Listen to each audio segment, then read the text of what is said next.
नमस्कार दोस्तों, स्वागत है आपका हमारे YouTube चैनल हिंदू दिव्य दर्शन में। आज हम इस वीडियो में आपको बताएंगे आखिर क्यों मंदिर के भीतर नंदी के कान में बोली जाता है जिससे होती है मनोकामनाएं पूर्ण। क्या आप जानते हैं मंदिर के प्रवेश के समय नंदी के कान में क्या बोला जाता है और इसका क्या महत्व है? आखिर क्यों इसे भक्तों के लिए लाभकारी माना गया है? आइए जानें। आपने अक्सर मंदिर में लोगों को भगवान शिव के वाहन नंदी के कान में कुछ बोलते हुए सुना होगा। हमेशा से ही ऐसा करने से मनोकामनाएं पूर्ण होती है और बड़ी से बड़ी समस्याएं दूर हो जाती है। ये आप भी सोचते होंगे कि आखिर क्यों नंदी के कान में बोला जाता है और इसका क्या महत्व है।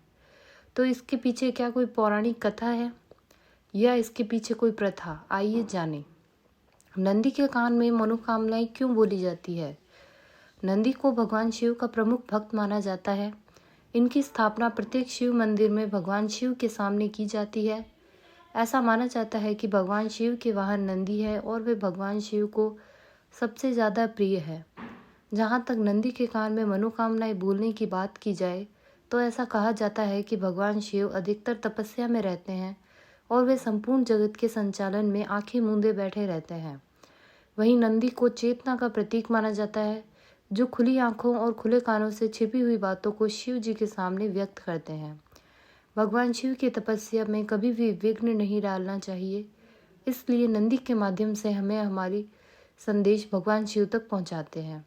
क्योंकि नंदी तपस्या स्थल के बाहर चैतन्य अवस्था में स्थिर रहते हैं, इसलिए जो भी भक्त भगवान शिव के पास अपनी समस्या लेकर आते हैं, नंदी उनकी वही कामनाएं सुन लेते हैं और शिव जी तक पहुंचा देते हैं।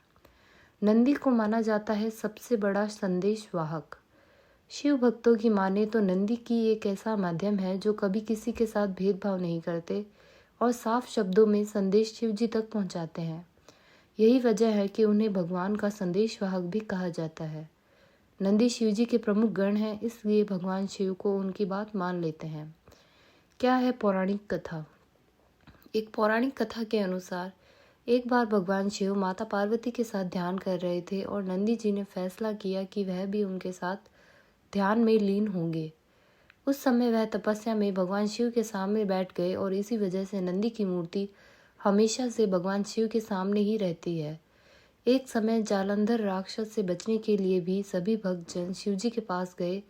वो तपस्या में लीन थे और गणेश जी भी संदेश भगवान शिव तक पहुंचाने में असमर्थ थे। उस समय गणपति जी ने संदेश नंदी के माध्यम से ही शिव जी तक पहुंचाया था। तभी से मान्यता है कि यदि हम अपनी कोई भी समस्या या मनोकामना नंदी के माध्यम से भगवान शिव तक पहुंचाते हैं तो वह अवश्य ही पूरी होती है। वहीं यदि भगवान शिव के साथ नंदी बैल की पूजा की जाए तो यह अत्यंत शुभ है। भगवान शिव की पूजा नंदी बैल की पूजा किए बिना अधूरी मानी जाती है। तो दोस्तों, आपको हमारा ये वीडियो कैसा लगा हमें कमेंट करके ज़रूर बताइएगा और हमारा ये चैनल सब्सक्राइब करना ना भूलिएगा। तो दोस्तों, मिलते हैं ऐसे ही किसी और अन्य वीडियो के साथ। धन्यवाद।